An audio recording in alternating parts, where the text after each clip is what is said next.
Okay. Hi, everyone. So today we have the pleasure of having Marc Pinsonneault going to give this seminar. So let me introduce him a little bit, even though I think most of you already know him. So Marc did his undergraduate at the University of Texas in Austin. Then he was a graduate student in Yale University, I guess, with Bacall, John Bacall. Oh, oh, okay. As the postdoc with John. Okay. In Yale then, and then he was appointed professor at the Ohio State University in 1994. He also got some awards like the University Distinguished Scholar at OSU and the, is it the AAAS Fellow? Then he worked, so he started to work on solar models, including solar neutrino problem, helioseismology, and solar abundance problem. And he looked into many physical process that are neglected in stellar models, such as rotationally induced mixing, magnetism, star spots, binary interactions, and mass loss. And so one of his big work is also on gyrochronology. Um, and and recently he also got interested, well, now it's been more than a decade in asteroseismology, and he's coordinating a large spectroscopic and time domain surveys, and I think that's what he's going to talk about. So the floor is yours. Thanks very much. I appreciate the opportunity to come here and talk, and also want to very grateful for being hosted here for an extended visit, and very much look forward to having a chance to talk to people about what we're doing and the like. So when I talk airplanes. When I give talks, I like to begin with a big motivation. And I think one of the motivations here, some of the major questions you'd like to address, would be origins questions. I think for stellar astrophysics, these are some of the most interesting questions, like how did our galaxy and others form? What's the origin of the elements and the like? And traditionally, the kind of way you would approach this, like Gandalf in the library in Minas Tirith, would be to kind of have to do these incredibly detailed studies of individual objects. Knowledge was very, very hard won in this case. And I think one of the enormous changes that we've seen in this business is the fact that we have these big surveys, and also we have unique diagnostic tools in the form of stellar pulsations that can inform us about things that we otherwise would not be able to do, unique information. This promise of asteroseismology really, in a mass scale, really goes back about 15 years. As Savita indicated, it really kind of goes to the launch of the Kepler satellite, and before that, Corot.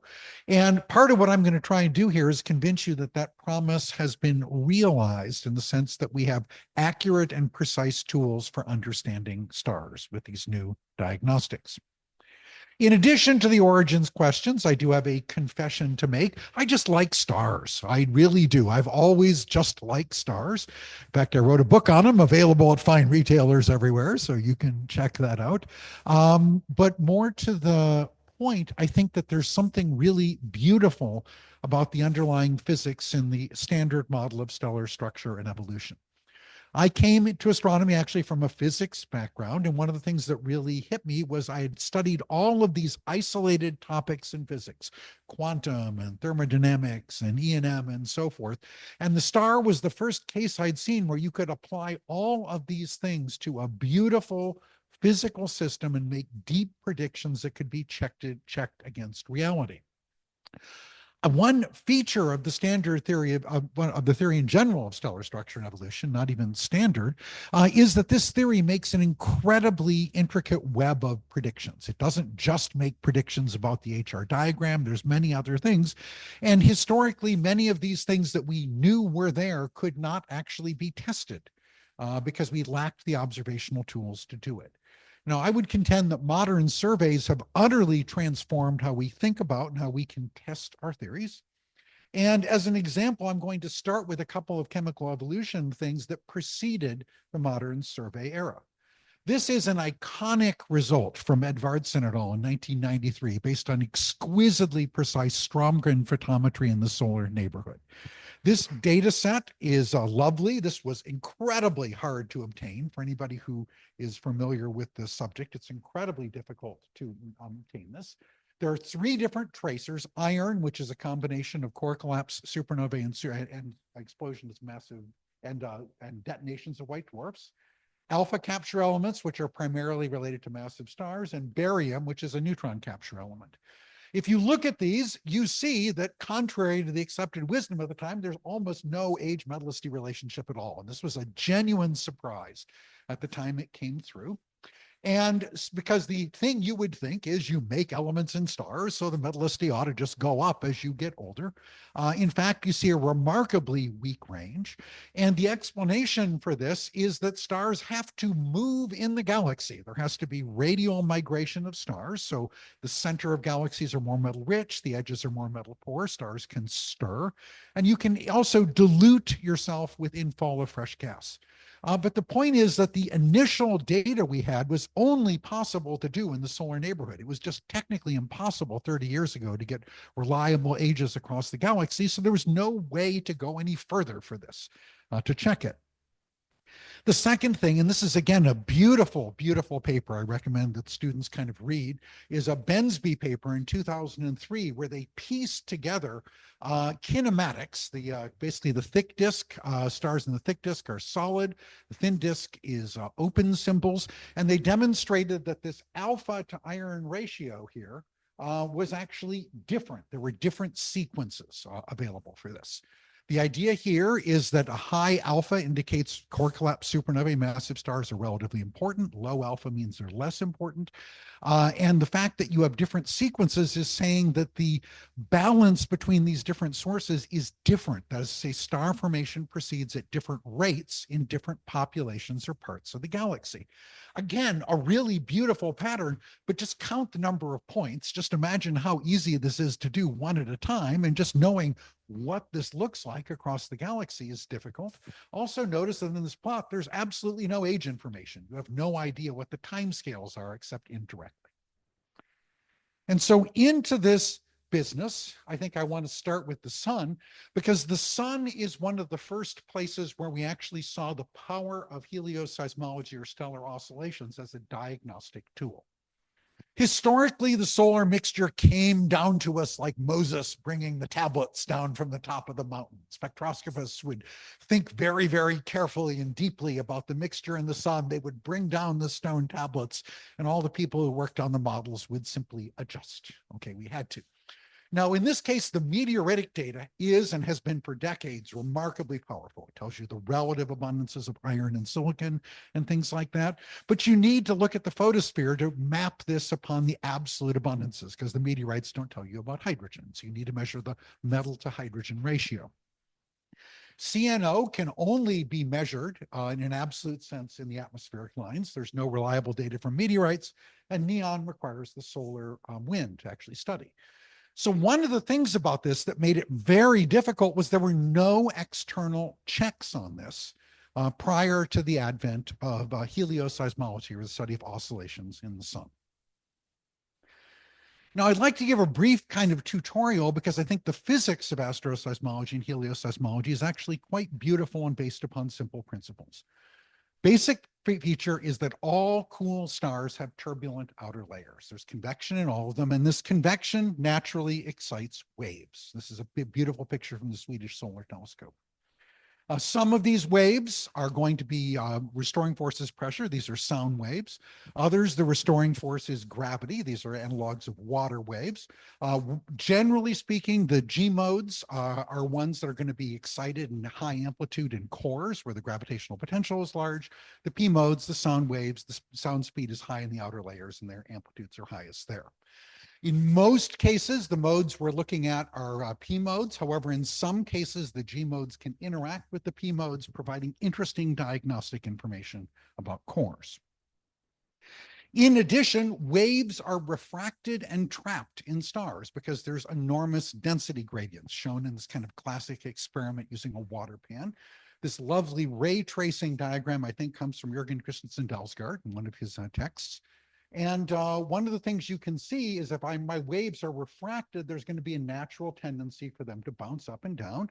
If they reflect at the surface, more about that in a little bit, you can actually create an acoustic cavity. And if you have an integer number of modes, you have a standing wave. And so the physics of these oscillations is actually really, really clean.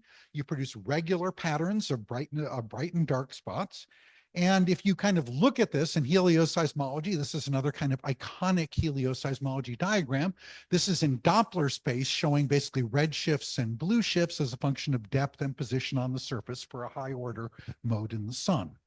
So I can take modes that penetrate to different depths, I can combine them, and I can reconstruct the speed of sound as a function of depth in the sun.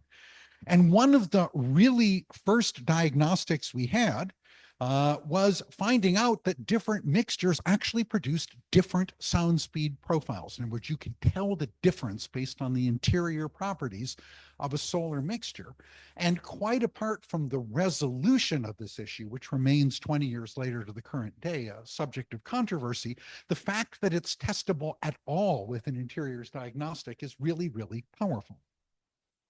In fact, Frank Delahaye argued that you can actually turn this around and do abundances without spectra. You can combine information from the seismology profile and the knowledge of the physics to predict the iron and oxygen scales of the heavy and light species, respectively. This remains a current controversy on the this is from a paper we recently published on the faint young sun paradox. This is showing the different mixtures. This is the MOG or the high abundance scale. This is the Amarcy-Esplin and Graves or low abundance scale. The differences remain, although they're smaller in nature. On the left-hand side, I just wanted to flag the fact that we're also now looking at rotationally induced mixing and its impact actually on the sound speed profile, and it's a detectable signal that's intriguing. Moving from this, I guess the natural thing to do now is to introduce the next ingredient, which is the apogee survey or spectroscopic surveys. In this case, we've gone from those pictures I showed you where people basically took spectra one at a time and did detailed analysis of individual objects to these massive surveys. Of course, the ISE played a big role actually in the apogee survey. So I'm basically bringing coal to Newcastle, as it will, to sing its praises. But basically you had plates that you plugged that had 300 fibers. You took these deep exposures. You could take an hour at a time, 300 stars at a time, do these surveys for years. And in data release 17, there's more than 650,000 spectra, high resolution spectra. Full H-band, not a couple of selected lines. There's also the Lamoste and Galas surveys that are comparable in scope. Data analysis with an automated pipeline tied to an absolute reference system. You know, the Faraday software that Carlos is responsible is a big piece of this, the ASCAP pipeline. There's also a lot of detail here, but the point is now for the first time, we can actually now get abundances not for tens or hundreds of stars, but for hundreds of thousands of stars. And crucially, we have temperatures and gravities that are on a fundamental scale across a wide range of conditions. We also have the Gaia survey that gives us a three-dimensional map of the galaxy, gives us information on luminosities. And if I know luminosity and I know temperature, it turns out I have an external check on the radius, which is going to become really important when we talk about seismology. So now we can move from the solar neighborhood picture that I showed you by Bensby to this kind of iconic diagram by Hayden et al., where you can see that this alpha rich and alpha poor sequence varies as a function of position with radius and height above the galactic plane in the galaxy. But there are no ages on this plot again. So you have this chemistry, but you don't actually have an direct information on timescales that you need to interpret this. So now let's move to asteroseismology. In this case, you don't have the spatial resolution you do in the sun, but you can still observe the low order modes, the modes with spherical harmonic degrees 0, 1, 2, and 3. These low order modes actually sample deep inside the star, so we can't actually do sound speed inversions in stars, but we can actually measure the global properties. And again, the basic principles, you have the turbulence, you have the refraction of the waves, and then this is kind of showing you some pretty data from Lisa Bounier, showing you how the frequency of maximum power, the oscillation amplitude, and the spacing between modes varies as the surface gravity of the star changes. Dwarfs down here, giants up here. The oscillations become lower in frequency, the frequency spacings change, and the frequency of maximum power shifts. And so what we're going to rely upon are these two different pieces of information, how far apart the modes are and what the frequency of maximum power is, to characterize enormous samples.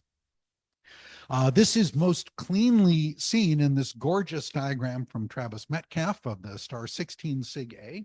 If I took this oscillation pattern and I compared it to the sun, you would be hard pressed visually to tell a dramatic difference in quality for these low order modes. This is gorgeous, gorgeous data. You can see there's a characteristic frequency of maximum power. There's a characteristic spacing between modes. There's also rotational splitting, which I may have a chance to get to. And when you look at this, each of these has a very simple physical meaning. The frequency spacings are related to the mean density through basically pulsation theory. The frequency of maximum power is actually related to that reflection property that I talked about. Basically, if you want to look at, you want your modes to be trapped in the interior, they have to reflect at the surface. And in order for them to reflect at the surface, their wavelength actually has to be long enough to be trapped. If their wavelength is shorter than the density scale height, they dissipate. This is the acoustic cutoff frequency. And so this is the same principle that operates in your microwave oven. You can see through the holes because the microwaves are larger than the holes that you're peering through in the screen. So you have a diagnostic that depends on gravity, a diagnostic that requires models to interpret that depends upon mean density, and you can combine these to actually infer mass and radius, particularly if you have abundances. So now I'm going to go to Kepler, and in Kepler, the idea is that Kepler is looking perpendicular to the center of the galaxy, and that's going to be important for the population study. So the Kepler survey had a gorgeous design. It stared at one patch of sky for years. It basically is perpendicular, which means it's mostly sampling solar circle populations, even though they're not in the solar neighborhood. That's important, as we'll get to later. It's exquisite data, and we actually use Kepler as our benchmark for how well we can do it. And so the question is, how well can you measure seismic data? Where do the scalings relations work? And how precise and accurate are they? As a piece of this, we basically finished up a massive effort involving 10 different analysis pipelines, several interiors codes, and years of work. This is now on AstroPH. It's the Apocast 3 paper, and it's shortly to be accepted in a journal. So you'll be seeing it there. So I'll be summarizing much of the main work there. The first question has to do with how well you can make these measurements. In other words, I wanted to be able to quantify how precise and accurate the answers are. These are multiple different techniques for measuring the frequency spacings. And the point is that if you look on the lower red giant branch and in the red clump, not shown here, you can see that there's remarkably precise agreement between different techniques. So in other words, you can measure these frequency spacings quite well. When you go into the lower frequency spacing, lower gravity domain, the scatter becomes larger. It becomes harder to characterize the modes. When you look in the frequency of maximum power, you see the same effect. Again, extremely precise measurements at the base, scatter on the top. And the point is that these astroseismic observables can be measured reliably at sort of the 0.5% level. Now, if you propagate the errors into what the scaling relationships say, this indicates that you really can get percent level radii and few percent level masses if you have a precise characterization of the absolute scale. So that's really, really encouraging. The next thing you have to do is you have to interpret the frequency spacings, and this has been a hard-won lesson over the last decade. If you simply just assume that the frequency spacings scale as the mean density, and you actually measure the frequency spacings close to the frequency of maximum power, it turns out that they are close to, but not exactly the same as the asymptotic frequency spacing, which you need for the scaling relationships. You therefore need to use theoretical models as corrections. This is an example for the data on the red giants. And this shows you that these corrections are sort of at the 5% level or so, up to 10%. And that's sort of 20 to 40% changes in mass if you propagate them into scaling relationships. So this is really important. This is factor of 2 errors in the age if you don't account for this. So you need to use theoretical models to interpret these frequencies. Again, we've done this in multiple different ways to check on systematics. And when you do this, you can then compare to fundamental radii to see how well one does with this scaling relationships plus interiors models to interpret frequencies. The RG here is Gaia radii. This is luminosity inferred from Gaia parallax plus a reddening map, temperature inferred from the infrared flux method, L squared, L is equal to R squared T to the fourth, classic Stefan Boltzmann law. And you get a radius that's independent of seismology. And the striking thing, the blue points are the high quality data, are you really do have percent level agreements between fundamental data and astroseismology. And this is without forcing anything. This is without forcing anything. The lines represent a kind of fit. There are clear deviations that you can see in the kind of approaching the upper giant branch. And so these scaling relationships we can now say work extremely well for stars on the lower red giant branch, work extremely well for stars in the red clump. They break down a little bit as you go further up the giant branch, and we have to investigate the reasons for that. We've attempted an empirical fit, which is that curve. Another thing to note is you see the open symbols are lower quality data. These, by the way, almost all turn out to be stars with rotation in them, which is interesting, are rotating stars in the red clump. So these arguably may be merger products. So if you look at this data, you can see there's a place where it works great. I'm going to call that the gold sample. I'm going to focus on that. There's a place where it's correctable, where you can look in the upper giant branch, and let's just sort of see how well we do. Well, I think one of the things that's worth stepping back on is just appreciating how beautiful the data is if you actually look at it in different slices. These are stars that are all very close to a fixed mass within about 1/10 of a solar mass window with different metallicities shown by the colors. This could be a set of tracks, but this is data. Okay, the metal-rich stars are cool. The metal-poor stars are hot. The red clump moves to the left and the right. This is the core helium burning stage. You can also see this overdensity here. This is actually a feature called the red giant branch bump that's predicted by stellar models. The convection zone deepens as stars move to the giant branch. It then recedes as the core grows. This leaves behind a discontinuity, which produces a characteristic zigzag path in the thing. This position is clearly measured here and not in the place predicted by theory, a problem that we are still trying quite a bit to resolve. So this is kind of showing you the metallicity trends in this data set. If we now fix the metallicity and look at different masses, we can actually see this beautiful kind of characteristic pattern here where, again, a high mass star, low mass stars are here, high mass stars are here. If you look carefully, you can see the first descent red giant branch. You can see the asymptotic giant branch and the orange stars here. So you can, in effect, see that these orange points kind of define a sequence that looks like a star cluster. You can see the same thing in these like other points. You can see the clump moving over. You can still see the red giant branch bump. If you move to the higher mass stars, you can see that you're now sampling stars up to almost 3 solar masses in this population. They populate the so-called secondary clump, which was first detected by Leo Girardi about 20 years ago in spectroscopic data.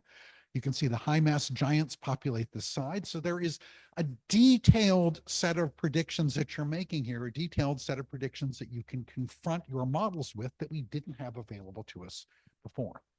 So this is, exquisite data and really remarkable, demonstrating the really remarkable quality of the analysis involved. You can also investigate stellar populations. And in this case, we've had this alpha-rich population, the alpha-poor population. This is the full APOCAST 3 sample, and we've just divided the stars with this line and plotted the ones up here on the right and the ones down here on the left. There's no further division that's made. When you do this, you see that these two things live in strikingly different places in a radius mass diagram, which you can now make with seismology. Now, what I'm doing here is ordinarily an absolutely terrible idea. I'm plotting 10,000 points, scatter points on a plot. And normally what happens is you get a big blob in the middle, the errors scatter on the edge, and all you see is the outliers in this case. The fact that this data is so amazingly good, for example, look at the alpha Hoare sequence here, is you can see that there are no stars out of 10,000. There's like nothing below a solar mass in this population. The reason why that is this is the finite age of the galaxy. We're measuring the age of the chemical thin disk because there are no stars on the lower red giant branch that are lower in mass than a characteristic threshold. You see these blue points here? These are core helium burning stars, but these are not distinguished on the basis of HR diagram position.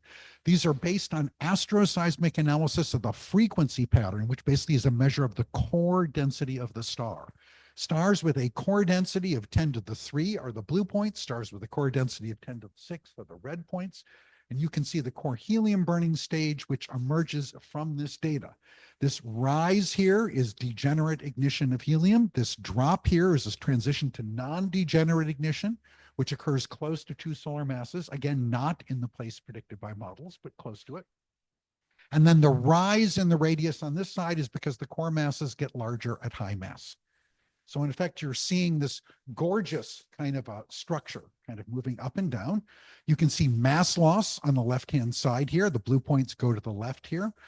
You can see that there are lower mass things up here. This is the asymptotic red giant branch, the descendants of the core helium burning stage. And now if I transition to the alpha rich population, you see that there's this remarkably tight relationship indicating there's an almost universal age. You can also see that there are red points kind of scattering on the right. These are unusually high mass stars, which indicate that this alpha rich sequence either has young stars in it or something else is happening to produce these high masses. This is again, a surprising finding from this data set.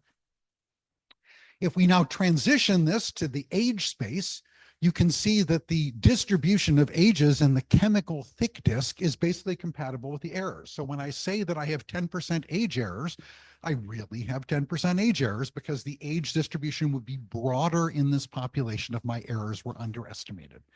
So the fact that all of the ages come in within about a gigayear of each other in this population is an indication that these really are precise ages that you can take to the bank.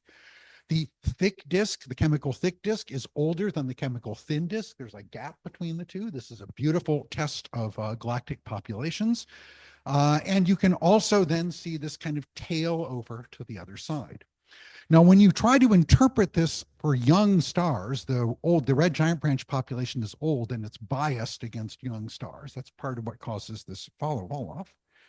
You can look in the red clump to test this a little bit better. And when you do, you can see that the young stars, the relatively young stars in the red clump, are almost all solar metallicity. The tightness of this distribution, the peak height of this peak, is actually a direct measure of the time scale of radial migration in the galactic disk, because you can measure where this distribution fattens out, and that basically you can read off from that characteristic time scale is less than a gigayear for the radial mixing. Less than a gigayear, you won't find round metal rich and metal poor stars in the solar neighborhood. The right panel is stars which have a rotation rate which is detectable in stars that still have oscillations. In these evolved red giants, you actually don't expect a significant number of these things. Therefore, these have to be the products of binary interactions. You notice that the red giant branch stars are mostly on the upper red giant branch upper red giant. There's a very large number of core helium burning stars that have detectable rotation. The stars with very rapid rotation actually don't show up in this diagram because we can't measure oscillations in them, but they're virtually all in the lower red giant branch, and almost all of those are interacting binaries. Only about half of these stars are binaries. The other half are not. This is telling you about the merger rate of binary stars on the upper red giant branch. It's telling you about the engulfment rate of giant planets. And it's telling you about the rate of closely interacting binaries. So there's a very powerful piece of information. I don't remember when I started, which is a problem with how long I can go. So how much more time do I have?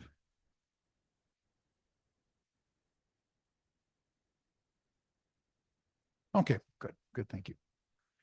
I don't want to be that guy, who's like rambling on and on. Everybody in the audience is, like a church sermon, so thanks.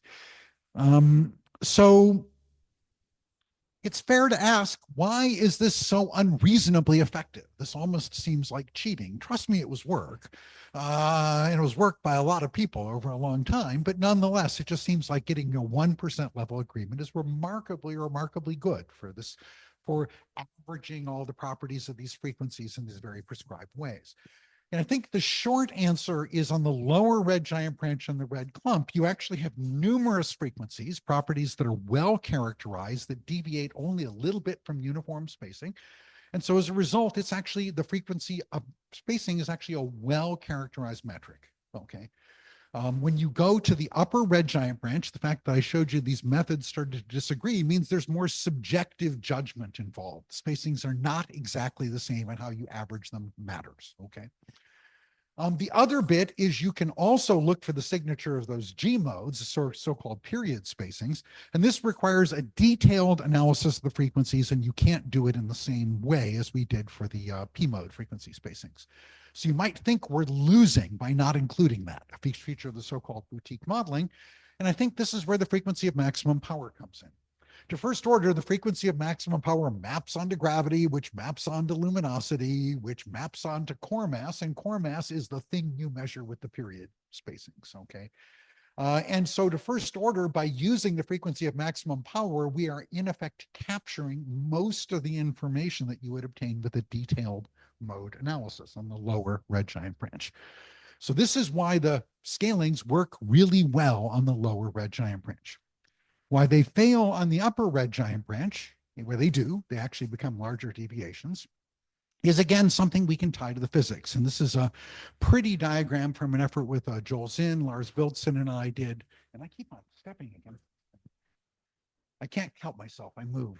I should stand still. I should, like a test for me. I should be able to stand still, but I can't, I'm sorry.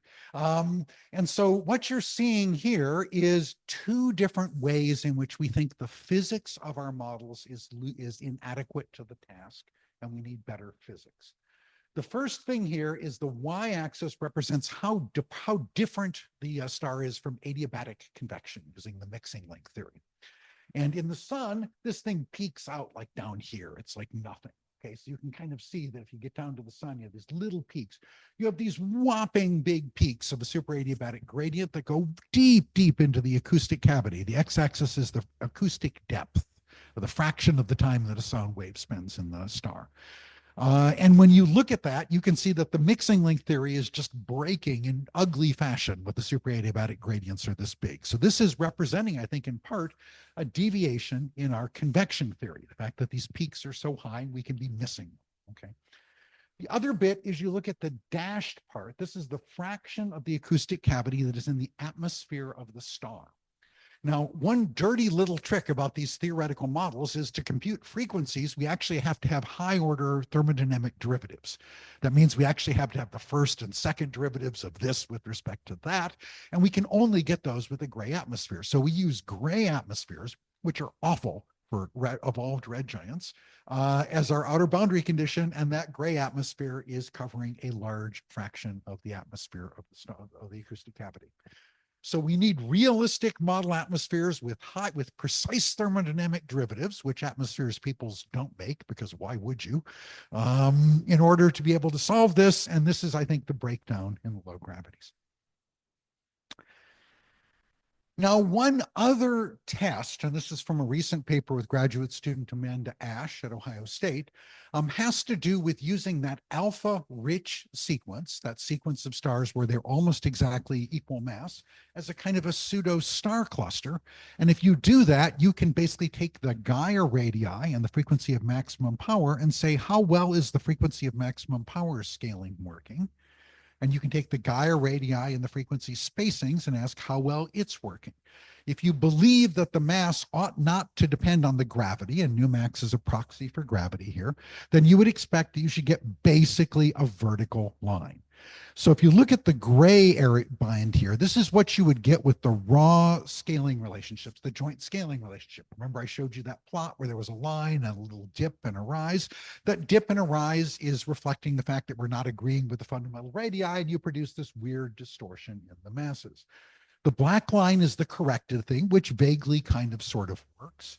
The blue line is the frequency of maximum power alone, and the green line is the frequency spacings. And we're interpreting these patterns as evidence that our problems in the luminous giants are actually surprisingly mostly from the frequency spacings, that is to say the interpretation of the density, rather than this frequency of maximum power.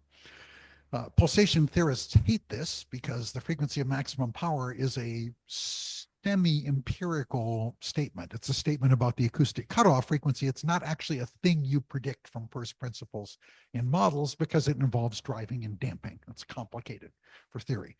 So the empirical relationship works unreasonably well, and the theoretical one works well in some places and breaks down in others. My apologies to my fellow theorists everywhere, but it is, what it is. With this background, let's now look at the chemical tests of this, which actually have very broad applicability. I wanted to start with these because these are really pretty paper. Oh, I forgot the citation for the Apogee M67 paper, sorry. This on the left is a theoretical model from Solaris of the first dredge-up, although in fairness, the first dredge-up on the Giant Branch was actually first discovered by Eco Eben in the 1960s. It's really, really beautiful paper I encourage people to read. This is the depth dependence of the carbon to nitrogen ratio. You can see here that in the deep core, the carbon to nitrogen is actually processed by the CNO cycle. When you develop a deep surface convection zone indicated by this dashed line, you actually dredge it up, causing a change in the abundance of carbon. The amount of this change depends upon how hot your core is.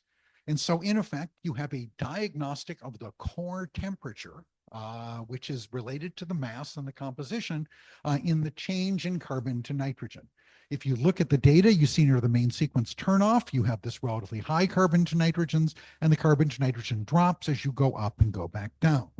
Now, if you look at really metal-poor stars below about minus 0.4, there's another very complicated story having to do with mixing on the Giant Branch, which changes this answer. But for higher metallicity stars, this doesn't appear to happen. Okay, and that's actually an important feature for what I'm about to say. If you look at this, and there was a lovely paper by Jack Roberts, who actually published this at the beginning of this year, you can see that this carbon to nitrogen does in effect depend on mass and metallicity in a very prescribed way, indicating that you can actually predict the mass from knowledge of the surface carbon and nitrogen abundances. You can do the same thing for the core helium burning phase, the red clump.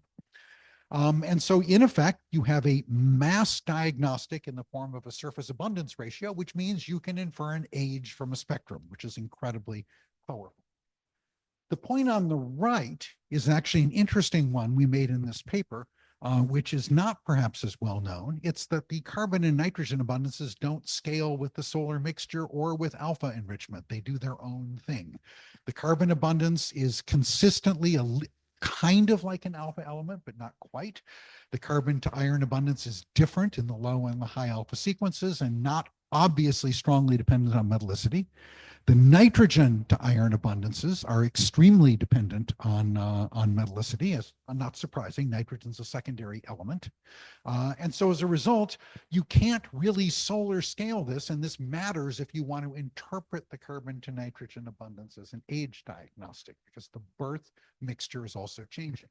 This data is for subgiants, not for giants, and so it's not subject to the same mixing that we saw earlier. You can therefore apply this as chemical tagging. This is done originally by Martig and Ness in some very influential papers in 2015 and 2016. This gives you a physical link to mass and composition that you can potentially apply to extremely broad samples. Okay, so in principle, you can train your spectra on stars of known age. You can apply this elsewhere. And when you do this, you have tens of thousands of calibrators, and you can produce lovely galaxy-spanning age maps with the Apogee survey. This was first done with apogee by Ness, then done by the transitive law by applying the apogee to the Lemmost and the Lemmost to the full sky. And it's been more recently been done by Macrath and others. And so in principle, you can use this to leverage thousands of precise ages into millions of ages across the galaxy to test these formation scenarios.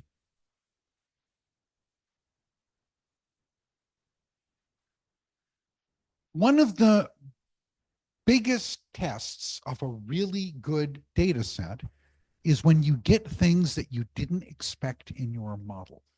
Okay. And in this particular case, if you apply some complicated Bayesian prior, you typically sand off all the edges and wash away the unusual things. If you look in the alpha rich sector, the gray points are old for this purpose. And you notice, as Marie Martig noticed, that there are a handful of things up here that look like they do not belong. They are in the alpha rich sequence, but they have ages that correspond to being young and masses that correspond to being high. If this is true, there's only two real families of solutions that you can obtain. One of these families is you actually have a really surprising chemical reservoir in the galaxy. I remember I told you that high alpha to iron represents a lot of core collapse supernovae, not so many supernova 1As. Our galaxy is old. It's had plenty of time for supernova 1As. And so as a result, if you can make alpha rich stars today in the galaxy, that means there's some really unusual environment that's operating. It's actually quite unexpected. The other thing this could be is something we've known about since the 1950s, which are blue stragglers. In other words, if you look in a globular cluster, you see stars that appear to be left behind. These are merger products. These merger products would be high mass. They are lying about their ages. They are not, in fact, young. They are just old stars that are products of a different evolutionary pathway. Now, the problem with saying these are all binaries is that the numbers don't really work out. You require very, very aggressive tuning of binary synthesis models to make enough of these things. But another detailed problem in a paper recently by Paula Jaffray is that if you look at the detailed carbon to nitrogen abundances, they don't all live where you might expect merger products to be, although some of them do. This is the carbon to nitrogen abundances. This is the carbon to nitrogen abundances of the mean sample, red giant branch and red clump. These points here represent individual alpha-rich young stars. And so part of the deal here is to notice that although a lot of them have a high carbon to nitrogen, indicating that basically they lived on the main sequence with a cold core, which means they're the merger of stars. This is where mergers ought to live, is here. Sure enough, there's some. But there's also some points that are perfectly happy living in or very, very close to this little piece here. In other words, if they were all merger products, they would all be landing in this piece of the diagram, and they're not, okay? In detail, it's also the case that even the ones that are, whether they're in the middle or not, they all have weird carbon and nitrogen abundances, absolute abundances for their age.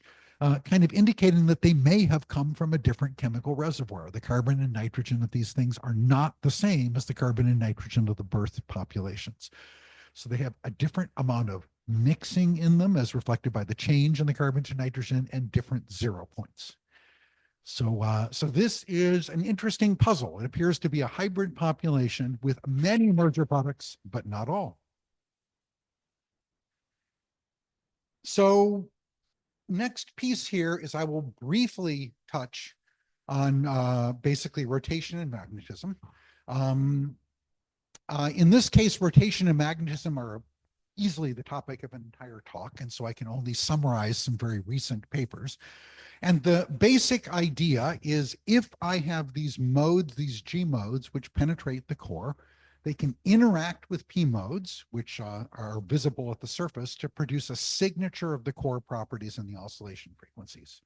You can use these to detect rotational splitting. This is the functional, very similar to Zeeman broadening. You basically lift the degeneracy in the modes because the modes that are traveling with the rotation of the star have a different frequency than the modes that are traveling against. And you can detect the core rotation of these stars, and the core rotation periods turn out to be interesting. They're tens to hundreds of days. which is neither what you would expect if they conserved angular momentum, nor what you would expect if they rotated uniformly. There's very strong differential rotation. This produces this kind of characteristic symmetric pattern from a very nice recent paper by Emily Hatton collaborators. And sometimes you observe asymmetries in these frequency spacings, which indicates you have something which is not perfectly axisymmetric, which is a signature of a magnetic field potentially. And so this has been interpreted as a measurement of core magnetic fields. It's a really interesting hypothesis. There's also an independent line of evidence having to do with the suppression of modes for the presence of large-scale fields in the core I won't have time to get to. And so if you look at the kind of state of the art here from the Hatt paper, you notice that you have this very characteristic pattern where you have a frequency of the core.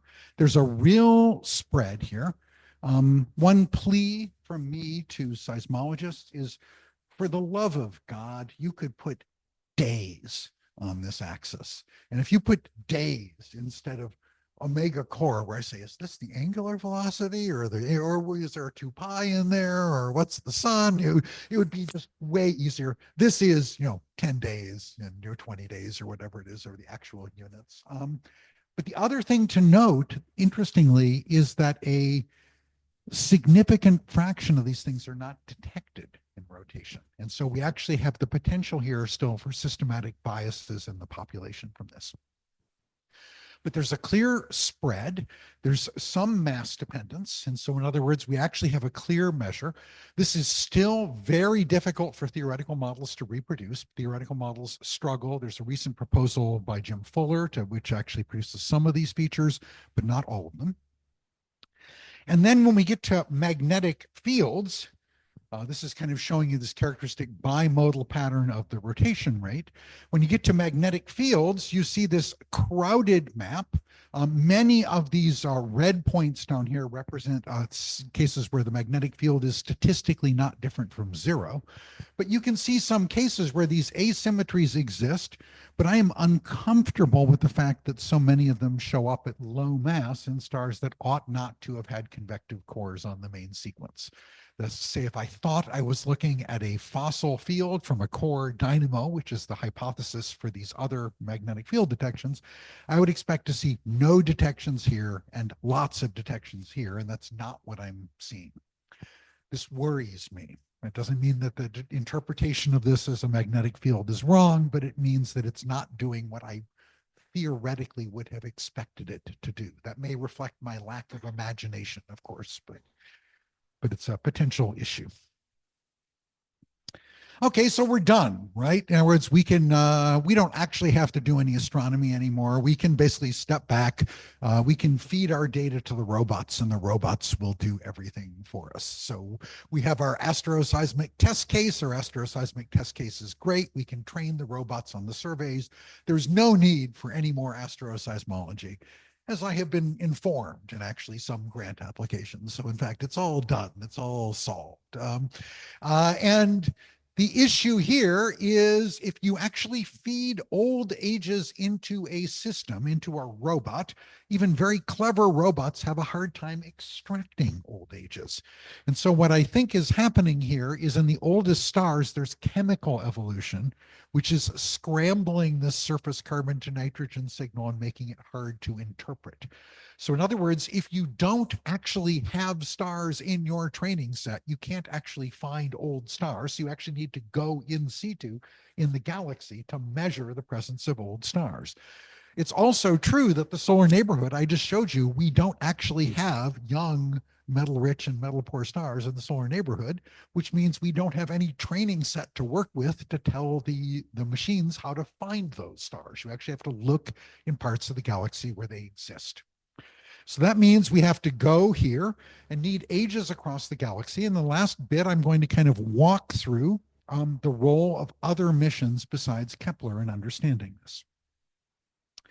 Now, K2 is I think actually K2 is actually an absolutely amazing mission in the sense that it worked at all. This is like straight out of one of these TV series like MacGyver, where you basically take a bunch of strings and chicken wire and you make some kind of elaborate thing that kills some terrorists, you know. So in this case, you had the Kepler satellite, it lost its pointing, and you figured, well, the solar wind is kind of like a gyroscope. You point it away from the sun, you look in the ecliptic plane, and for years they actually managed to work this out. They managed to point it precisely enough to get exquisite data for seismology. They actually used the response to the thrusters to figure out how much fuel there was in the tank. They didn't actually have a fuel gauge, and they basically timed it such that they took their last data when they were running on fuel in the cables that were going away from the fuel tank. It was actually absolutely remarkable. It took its last data, turned around, went, just stopped. This was looking in the ecliptic plane, and you may notice there's an awful lot of campaigns that are outside the plane of the galaxy. That means K2 actually gives us beautiful data on metal poor populations that are sampled perpendicular to the galactic planes, far more than we had in Kepler. The cost of this is that each individual campaign was about 70 days, and that means as a result, the measurements are less precise. And so if this is the alpha poor and alpha rich sequence that you get in the solar circle, this is what you would see with K2 errors. And so in other words, you have a trade-off in better populations, but higher errors in your measurements, since you have to adjust accordingly. The next step in this, which is ongoing, and in fact, one of the reasons why I'm here to work on it, is actually looking at TESS. The TESS satellite is fantastic. It's all sky. And so you might think that, well, TESS is actually sampling the entire galaxy, but that turns out not to be true. TESS has massive pixels. That means that you're looking at stars that are really close. And so TESS is getting you a gigantic sample, but it's actually a solar neighborhood sample of giants. In other words, you're actually really measuring stars locally. But instead of 10,000 of them, we have 158,000 detected in the published paper in Marc, and your sample, Rafa, is roughly double that, triple that. So almost 500,000 stars. So 500,000 detections, but right here. And so this is actually a really exciting prospect, but it's an exciting prospect that's telling us about the solar neighborhood. It'll actually get us to some young stars. It turns out that the Kepler mission was deliberately designed to avoid the galactic plane, so there are very few stars below a gigayear. That's not true in TESS. And so TESS is a really, really exciting opportunity, but it's a big local sample. So I'm going to close not by talking about Plato, because my story here is about red giants, not about dwarfs. And Plato is a dwarf mission, and other things are not. I want to talk about Roman, because I think this is something with a lower awareness on this side of the Atlantic, and it's a really exciting time domain opportunity. This is a set of projections kind of showing you Kepler here, K2, and Corot, and TESS as a function of distance from us. You can see that Kepler and K2 sampled things that are further away, but mostly in perpendicular to the center of the galaxy. TESS is a huge sample that's local, and you see this giant thing here. This is up to 600,000 detections in Roman at the center of the galaxy, which is a poorly understood population with a tremendous amount of discovery potential. So how does this work? Basically, what happens is Roman is actually 4 missions rolled into one, okay? There is a weak lensing survey, which makes the cosmologists happy. There's a low cadence time domain survey for supernovae, which makes the cosmologists happy. There's a galactic plane deep infrared survey, which is going to be like 2 mass on steroids, going down to 30th magnitude and a bunch of different infrared filters. Fantastic, but not time domain. But it's also looking for planets, and it's looking for planets in the center of the galaxy using microlensing.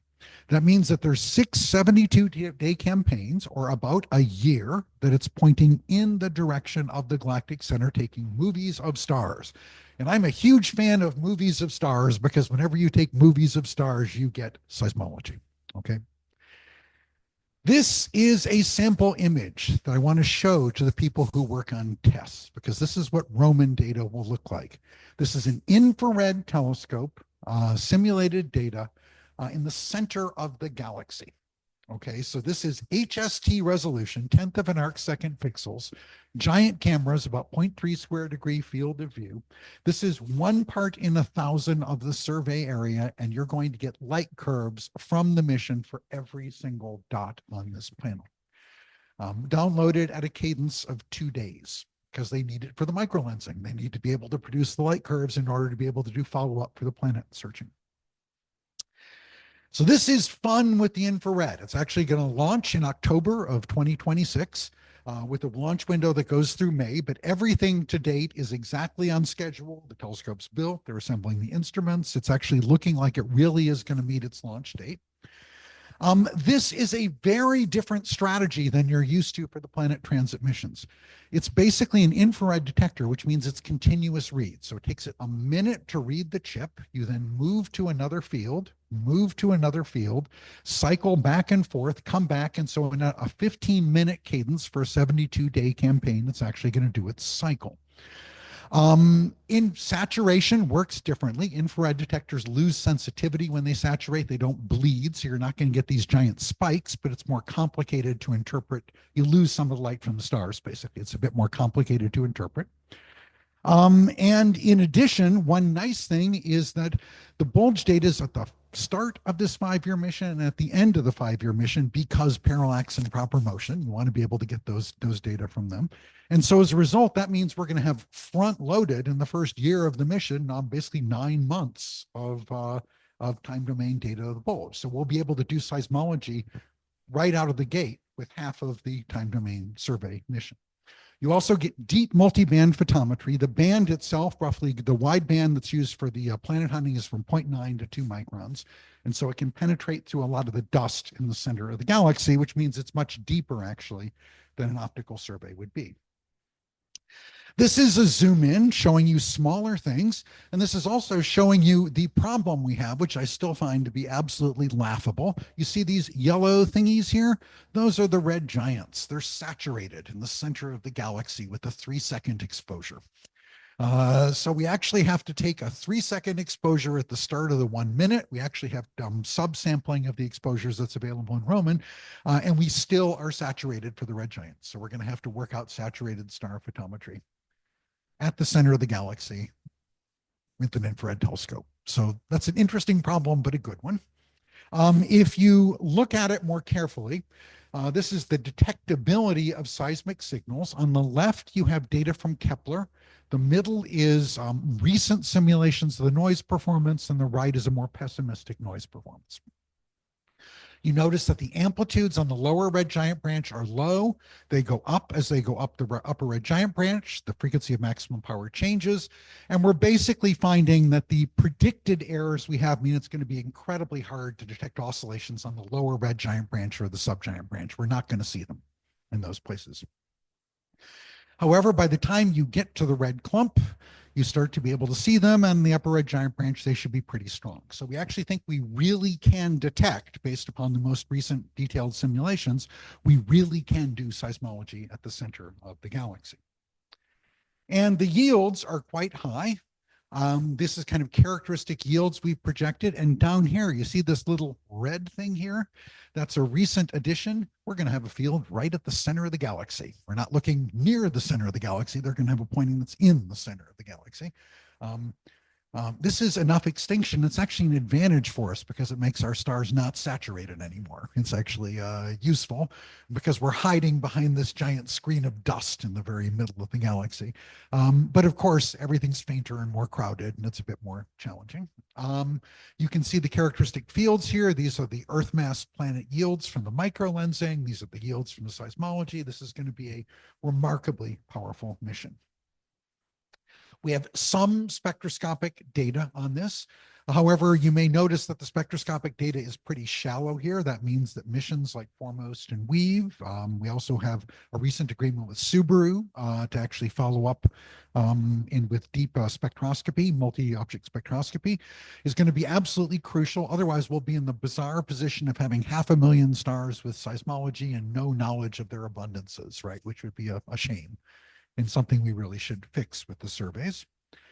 I'll put up the notional properties of the Roman galactic bulge field survey for people in case they're interested, and I'll stop there. And thank you very much for your attention.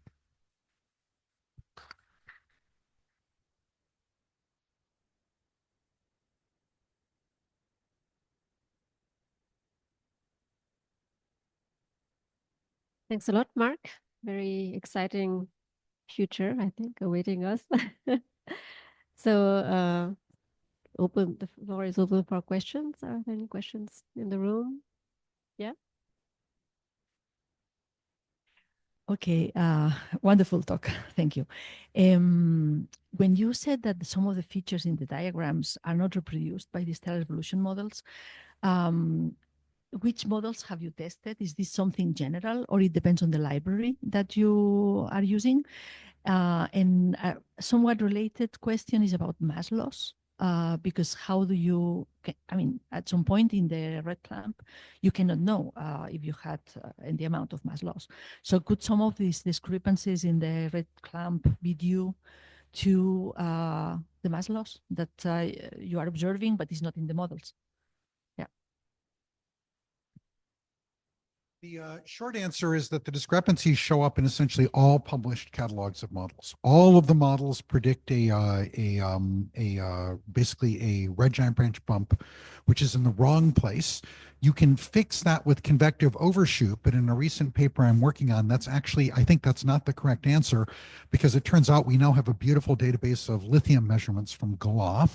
And if you actually had convective envelope overshooting, you would start burning lithium in the envelope of these giants in a way that is contradicted by the observed data. So although that seems like it might be a nice solution about overshooting, I actually don't think it works. I think we have a real problem about what we're predicting about the middle of the star, how deep the envelopes go. The location of the red giant branch is sometimes okay in models and sometimes not. The absolute temperature of it, that depends on the library, as you mentioned.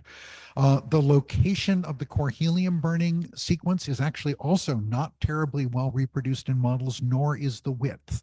So it may have to do with mass loss. We actually adjust our mass loss such that we get the same age in the red clump and the red giant branch for the alpha rich sequence. And it's a reasonable amount of mass loss relative to prior things. But again, that's a legitimate issue, but that doesn't change the radius of the red clump. It changes where on the sequence you populate the models. So actually, I think the problems that we're seeing there are an indication that in some deep level, the dials that we use for the models, the convective core overshooting, the possible role of rotational mixing, are just not being really faithfully reproduced. And we're actually seeing the cracks in the facade, so to speak, from this data set. Everything doesn't work exactly as it should. Some of the broad trends are there. You know, it's really beautiful that the broad trends are there, but there's work to do.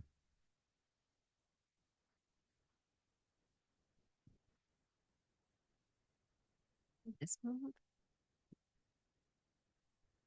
Thank you. Also, thank you a lot for the very nice talk. I want to come back to the binary. You mentioned that you see like likely binary merger products and like that. Do you also see, or how do you deal with possible contamination from binaries, especially in apogee and when producing the APOCAS catalog? Is this an issue? I mean, I guess there's going to be some binary contamination or something like this.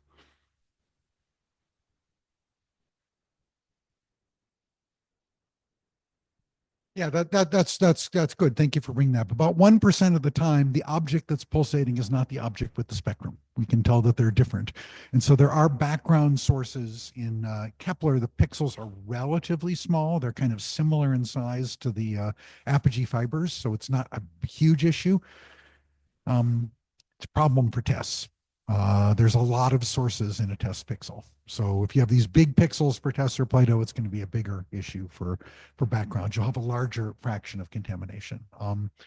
Fortunately, we have Gaia available. So in almost all these cases, we can look at the Gaia image and say, yep, there's a giant that's not that far from the object that we cared about. That's the likely source. In terms of interacting binaries, those are great. They're just very technically hard to find because interacting binaries have the unpleasant habit of having spots and having damped or absent oscillation signatures. Just, it'd be great to have that test, but it's difficult.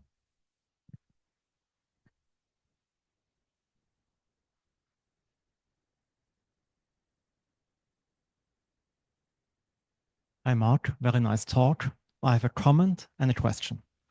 First, when we were talking about the 5-year mission to explore spaces of the galaxy that no one has seen before with a spacecraft, I heard the title theme of Star Trek in my head. So I wonder if anybody has ever made that reference, but have a good mission.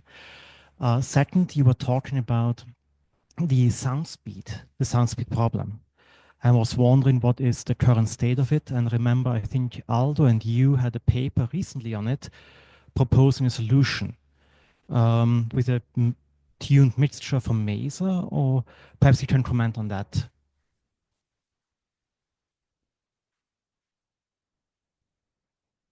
Yeah, I think it's been an interesting issue. It's clearly not resolved in the sense that there are two groups that propose different abundance scales. So the spectroscopists have not come to a consensus on the light element mixture.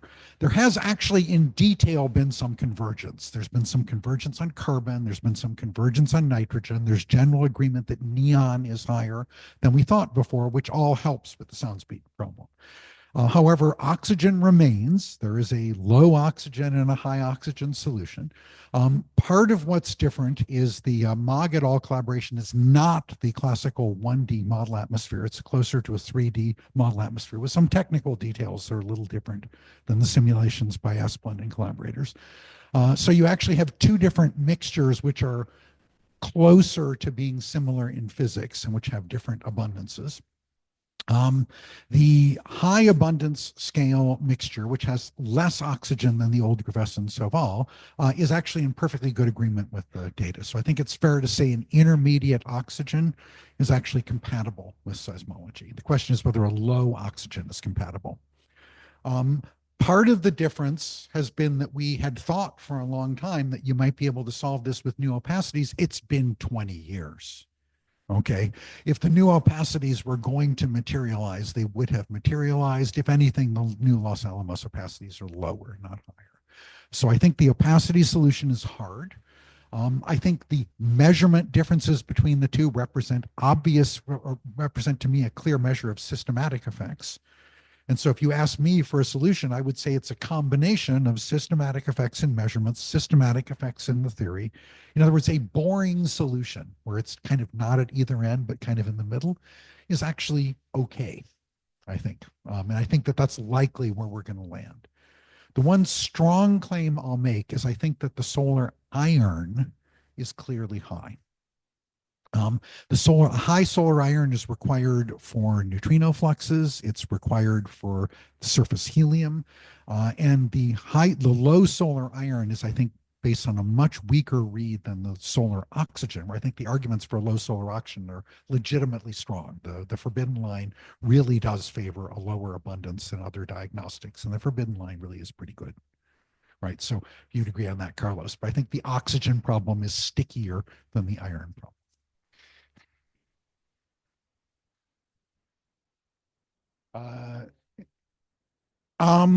The place where the difference is the largest is the base of the surface convection zone, which is where oxygen is a significant opacity source. There's also claims to be able to measure the oxygen from the ionization properties of the convective envelope, and for various technical reasons, I actually don't think that's a reliable measurement. But glad to talk about that. I think it's time to close. Thanks a lot. If you have questions, Marc is here for 2 more weeks. So thanks again, Marc.